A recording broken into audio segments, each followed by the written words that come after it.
हाँ तो बच्चों, जैसा कि आज का अपना जो टॉपिक है आयनिक कंपाउंड्स फॉर्मूला, तो यहां पर अपन क्या सीखने वाले हैं, आयनिक कंपाउंड के फॉर्मूलाज बनाना सीखने वाले हैं।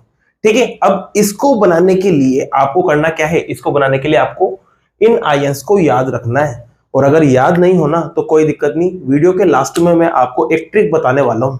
इस ट्रिक की मदद से आप इन्हें अच्छी तरह से याद कर सकते हैं, तो वीडियो को लास्ट तक जरूर देखना। तो चलो सीखते हैं।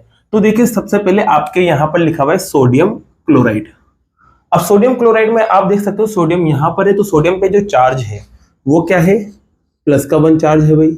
और क्लोराइड, क्लोराइड होता है क्लोरीन, क्लोरीन से बना हुआ है, तो इस पे चार्ज कितना है, तो इस पे चार्ज है माइनस का 1। ठीक है, अब आपको एक बात ध्यान रखना है, जब भी आयनिक कंपाउंड बनते हैं ना, तो एक चार्ज प्लस का होता है और एक माइनस का, मतलब प्लस वाला माइनस से जुड़ेगा और माइनस वाला प्लस से जुड़ेगा। आप ऐसे मत करना कि प्लस वाले को प्लस वाले में जोड़ दिया, माइनस वाले को माइनस में जोड़ दिया, तो फिर वो आयनिक कंपाउंड ही नहीं होगा। तो आपको जोड़ने के लिए क्या करना है, प्लस वाले को माइनस में या माइनस वाले को प्लस में। तो यहाँ पर देखो प्लस माइनस अलग अलग चार्ज है। अब आपको देखना है यहाँ पर इनकी क्वांटिटी, यहाँ पर देखो एक माइनस का 1 आ रहा है और यहाँ पर एक प्लस का 1 आ रहा है। जब भी ये इक्वल होना तो ये दोनों आपस में क्या हो जाते हैं, कैंसिल हो जाते हैं। और ये जो अल्फाबेट्स है आपके पास, जैसे सोडियम और क्लोरीन का, ये एज इट इज जुड़ जाएंगे और आपके पास ये फॉर्मूला बन जाएगा किसका, सोडियम क्लोराइड का। ऐसे बात करते हैं दूसरे फॉर्मूले की, तो दूसरा फॉर्मूले में आपके पास है कैल्शियम कार्बोनेट। अब कैल्शियम को ढूंढो, तो कैल्शियम पे प्लस का 2 चार्ज होता है, तो ये लोग कैल्शियम यहां लिख दिया और इस पे चार्ज लगा दिया प्लस का 2। फिर बात करते हैं कार्बोनेट, तो कार्बोनेट आपके पास यहां है और कार्बोनेट पे जो चार्ज है वो है आपके पास CO3 और इस पे चार्ज माइनस का 2। इसके भी जो चार्ज है ना वो प्लस का 2 और माइनस का 2 है, दोनों सेम है। क्या है, दोनों के दोनों सेम, इस वजह से ये दोनों आपस में कैंसिल और ये आपस में एज इट इज जुड़ जाएंगे। तो CO3 आपके जुड़ जाएगा और ये आपका क्या बन जाएगा, फॉर्मूला, जिससे आपका ये वाला भी कंप्लीट हुआ।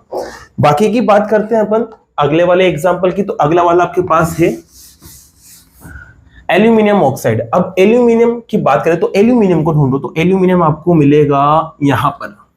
तो एल्यूमिनियम पे जो चार्ज है वो है प्लस का 3 और ऑक्साइड, ऑक्साइड मतलब ऑक्सीजन से बना हुआ, और ऑक्सीजन पे चार्ज आपके पास क्या है, माइनस का 2। अब आप देखोगे कि यहां पर जो चार्जेस आ रहे हैं ना वो इक्वल नहीं है, यहां पर प्लस का 3 है, यहां माइनस का 1 है, तो अब ये कैंसिल तो होंगे नहीं। अब ये कैंसिल नहीं होते ना, तो इस कंडीशन में क्या करना पड़ता है आपको, ये जो यहां पर नंबर है वो इसके कदमों में आ जाएगा और यहां पर ये जो नंबर है वो इसके कदमों में आ जाएगा। तो देखो आपको पहले तो इन्हें एज इट इज लिख देना है, एल और ओ को एज इट इज लिख देना है। अब ओ वाला जो भी नंबर है, चार्ज है, वो एक एल के कदमों में आएगा, तो 2 जो है वो इसके कदमों में आ जाएगा और जो 3 है वो इसके कदमों में चला जाएगा, जिससे आपके पास किसका फॉर्मूला बन जाएगा भाई, एल्यूमिनियम ऑक्साइड का फॉर्मूला बन जाएगा। ठीक है, बात करते हैं अगले वाले की, और अगला वाला आपके पास है हाइड्रोजन सल्फेट। तो हाइड्रोजन सल्फेट की बात करें, चौथा वाला अपन ने एग्जांपल लिया, तो हाइड्रोजन आप यहां देखोगे तो हाइड्रोजन पे जो चार्ज होता है ना वो प्लस का 1 होता है। और बात करें सल्फेट की, तो सल्फेट आपको यहां दिख रहा है SO4 और इस पे चार्ज माइनस का 2। अब आप देखोगे कि यहां पर भी चार्ज बराबर नहीं है, तो ये कैंसिल नहीं होंगे। आपको करना क्या है, हाइड्रोजन और सल्फेट को आपको चिपका के लिख देना है। अब करना क्या है, इसका जो 1 है ना वो इसके अपोन में जाएगा, लेकिन 1 लिखते नहीं है, तो ये SO4 एज इट इज रहेगा, लेकिन ये जो 2 है ना वो इसके कदमों में आएगा, तो H2 बन जाएगा। और ये H2SO4 फॉर्मूला किसका होता है, हाइड्रोजन सल्फेट का। अब बात करते हैं जिंक फॉस्फेट की, तो जिंक पे जो चार्ज है वो कितना होता है, प्लस का 2। आप देख सकते हैं यहाँ पर जिंक पे प्लस का 2 चार्ज है। फॉस्फेट देखो, फॉस्फेट का है, तो फॉस्फेट आपके पास यहां पर है। फॉस्फेट का फॉर्मूला होता है PO4 और इस पे चार्ज कितना है, माइनस का 3। अब देखो चार्ज अनइक्वल है, तो अब देखो क्या करना है, ये जो 3 है ना वो जिंक के कदमों में ले जाना है और जो 2 है वो इस पूरे के कदमों में जाएगा, P और O दोनों के कदमों में जाएगा। तो कैसे ले जाएंगे, चलो देखते हैं। तो जिंक के कदमों में तो कौन आया, 3 आ गया, और ये जो 2 है इस पूरे के कदमों में जाएगा, तो पूरे के कदमों में लाने के लिए आप ब्रैकेट बनाना, पहले जो भी यहां पर है उसको लिखना, अब इसके कदमों में आपको किसको ले जाना है, यहां पर जो नंबर है उसको। तो ये जिंक फॉस्फेट का आपके पास फॉर्मूला बन जाएगा। अगले एग्जांपल की बात करते हैं मैग्नीशियम सल्फेट। तो मैग्नीशियम पे आप चार्ज देख सकते हैं, यहां पर मैग्नीशियम पे चार्ज आ रहा है प्लस का 2। और सल्फेट की बात करें तो सल्फेट पे भी चार्ज आप देख सकते हैं SO4 और चार्ज है माइनस का 2। दोनों चार्ज सेम है, ये भी 2 वो भी 2, दोनों के दोनों कैंसिल।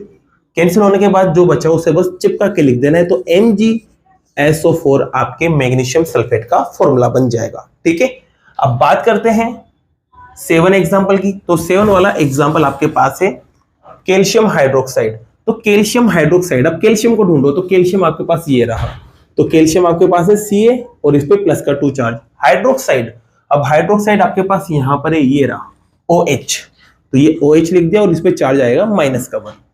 अब देखो चार्ज फिर से अलग अलग है तो कदमों में लाना है, तो Ca के कदम में कौन आएगा, 1 आएगा, तो Ca के कदमों में 1 आ गया, 1 लिखते नहीं है, और ये जो 2 है वो इस पूरे के कदमों में जाएगा, तो 2 यहाँ पर लेटर आ रहे हैं, तो यहाँ पर पहले ब्रैकेट बनाएंगे फिर OH लिखेंगे और ये 2 इसके कदमों में आ गया, तो कैल्शियम हाइड्रोक्साइड का आपके पास फॉर्मूला बन गया। बात करते हैं अगला एल्यूमिनियम क्लोराइड। तो एल्यूमिनियम आपके Al+3 चार्ज होता है और क्लोराइड क्लोरीन से बनता है, इस पे चार्ज माइनस का 1, कुछ भी नहीं है, 1 को Al के कदमों में लेके आ जाइए तो Al बन जाएगा, और 3 को Cl के कदमों में ले जाइए तो Cl3 बन जाएगा। तो आपके पास एल्यूमिनियम क्लोराइड का फॉर्मूला क्या बन गया, AlCl3। तो आपको कुछ भी नहीं करना, बस ये चार्ज आपको याद हो तो आप फॉर्मूला बहुत आसानी से बना सकते हैं। अब इसको देखिए, समझते हैं कि ये चार्ज बना कैसे, कहां से आया, तो इस ट्रिक को मैं आपको बताता हूं यहाँ पर। तो आपको क्या करना है, सबसे पहले आपको जो पीरियोडिक टेबल है उसमें 1 से 30 तक के जितने भी एलिमेंट्स है उनका आपको नेम और नंबरिंग आपको अच्छे से याद कर लेनी है। उसके बाद आपके लिए ट्रिक बहुत आसान है। जैसे कि अपन एक एग्जांपल लेते हैं। अब एग्जांपल अपन के पास है यहाँ पर सोडियम का ले लेते हैं। सोडियम का सिंबल Na होता है और ये आता कौन से नंबर पे, तो ये आता है 11 नंबर पर। ठीक है, इसके बाद देखिए, अब आपको थोड़ी सी एक नॉलेज और होना चाहिए कि ये जिस नंबर पे आता है ना, इसके अंदर उतने ही क्या होते हैं, इलेक्ट्रॉन्स होते हैं। क्या होते हैं, इलेक्ट्रॉन्स। अब इसके अंदर इलेक्ट्रॉन कितने होंगे, 11। अब इलेक्ट्रॉन को फिल करने के लिए इनके अंदर शेल पाए जाते हैं। क्या पाए जाते हैं, शेल्स। जो एलिमेंट्स होते हैं उनके अंदर क्या पाए जाते हैं, शेल पाए जाते हैं। अब देखो शेल जो होते हैं ना, शेल कुछ इस तरह से होता है कि पहले शेल में 2 इलेक्ट्रॉन जाते हैं, दूसरे में कितने जाते हैं, 8 जाते हैं, फिर अगले वाले में कितने जाते हैं, 8, फिर अगले वाले में कितने जाते हैं, 18। बस आप यहां तक याद रख लो, आपके काफी है। तो अब देखिए यहाँ पर जो सोडियम है इसमें इलेक्ट्रॉन कितने हैं, 11 है। तो सोडियम में जो पहला शेल होगा उसके अंदर कितने इलेक्ट्रॉन फिल हो जाएंगे, 2 इलेक्ट्रॉन फिल हो जाएंगे। तो 11 में से 2 फिल हो चुके। अब अगले वाले शेल की बात करते हैं। तो अब अगले वाले शेल में देखो, इसमें 2 फिल हो चुके, तो 2 कम कर दो तो बचे कितने रह गए, 9 बचे रह गए। तो अब 9 में से 8 यहां पर फिल हो जाएंगे आपके पास, तो ये 8 आपके यहां पर आपके फिल हो गए। ठीक है, अब 8 और माइनस कर दो यहां से, कितना बचा आपके पास, 1। अब ये जो 1 है वो सबसे बाहर वाले शेल में फिल होगा। अब देखिए सीधी सी बात है, कोई सा भी एलिमेंट हो जब वो अपने आयन की फॉर्म में आता है, तो आयन की फॉर्म में आने के लिए क्या करता है, वो अपने बाहर वाले शेल को कंप्लीटली फिल करने की कोशिश करता है। क्या करता है, कंप्लीटली फिल करने की कोशिश करता है। अब कंप्लीटली फिल करने का मतलब ये है कि इसका जो बाहर वाला शेल है वो पूरा भरा हुआ होना चाहिए। अब पूरा भरा हुआ होना चाहिए तो इसका मतलब ये है कि ये पहला शेल, दूसरा शेल और तीसरा शेल, और तीसरे शेल में कितने, 8 इलेक्ट्रॉन होना चाहिए। इसके पास कितना है, 1 इलेक्ट्रॉन। अब ये 7 इलेक्ट्रॉन ले, अब 7 इलेक्ट्रॉन लेने के लिए बहुत ज्यादा एनर्जी देना पड़ेगी। अब इतनी एनर्जी इसके पास अवेलेबल नहीं होती, तो अब क्या करेगा, ये इस इलेक्ट्रॉन को यहां से बाहर फेंक देगा। जैसे इलेक्ट्रॉन फेंक देगा तो ये शेल की भी जरूरत यहां पर नहीं रहेगी। और जैसे इसने इलेक्ट्रॉन दे दिया, इसने क्या करा, 1 इलेक्ट्रॉन दे दिया, बाहर निकाल दिया। तो इसने 1 इलेक्ट्रॉन दिया। अब एक बात ध्यान रखना, जो देने वाला रहता है उसमें चार्ज क्या आता है, प्लस, और जो इलेक्ट्रॉन लेता है उसमें चार्ज क्या आता है, माइनस। तो ये 1 इलेक्ट्रॉन बाहर निकाल के फेंक देगा, तो इस वजह से इस पे चार्ज कितना आएगा, प्लस का चार्ज आएगा।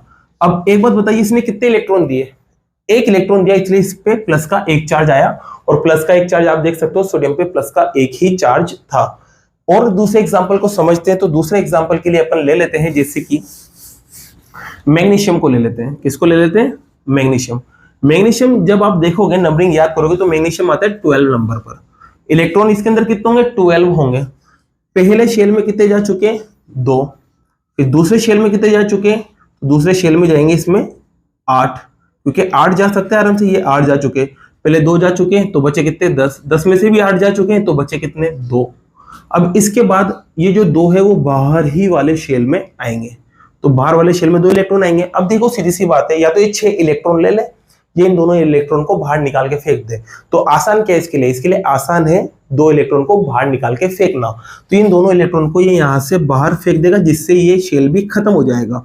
और ये शेल खत्म होगा तो आपके पास बाहर वाला शेल ये रहेगा और बाहर वाले शेल पूरा कंप्लीटली फिल है। तो इसका मतलब इसने भी इलेक्ट्रॉन दिए, तो मैग्नीशियम पे चार्ज कैसा आएगा? प्लस का। लेकिन कितना प्लस का? तो कितने इलेक्ट्रॉन दिए? 2 इलेक्ट्रॉन दिए, इसलिए यहाँ पर प्लस का 2 आएगा। तो आप देख सकते हो मैग्नीशियम पे जो चार्ज था, कहाँ है मैग्नीशियम? ये रहा, इस पे प्लस का 2 चार्ज है। एक और एग्जांपल ले लेते हैं। एक और एग्जांपल अपन समझते हैं, जैसे कि अपन समझते हैं नाइट्राइट का। नाइट्राइट मतलब नाइट्रोजन। अब नाइट्रोजन जो है वो आता है 7 नंबर पर। कौन से नंबर पे? 7 नंबर पे आता है। तो अब देखो पहले शेल में 2 इलेक्ट्रॉन जाएंगे, भाई 2 इलेक्ट्रॉन गए तो 2 कम कर देते हैं, कितने बच रह गए? 5। अब फिर बात करते हैं यहाँ पर दूसरे शेल में कितने इलेक्ट्रॉन आ सकते हैं? 5 आ सकते हैं। तो 1 2 3 4 और 5, तो 5 इलेक्ट्रॉन यहाँ पर आ गए। अब देखिए सीधी सी बात है, इस 5 इलेक्ट्रॉन को या तो ये निकाल के बाहर फेंक दे, या फिर इसको कंप्लीटली फिल करने के लिए 3 इलेक्ट्रॉन ये बाहर से किसी से ले ले। तो अब ये 3 इलेक्ट्रॉन लेगा या 5 इलेक्ट्रॉन देगा? इसके लिए काम आसान क्या है? इसके लिए काम आसान है 3 इलेक्ट्रॉन को लेना। तो यहाँ पर ये क्या करेगा? 1 इलेक्ट्रॉन यहाँ से ले लेगा, फिर 1 इलेक्ट्रॉन कहीं दूसरे एलिमेंट से ले लेगा, फिर 1 इलेक्ट्रॉन यहाँ और ले लेगा। तो 3 इलेक्ट्रॉन लेगा, जिससे यहाँ पर 8 हो जाएंगे।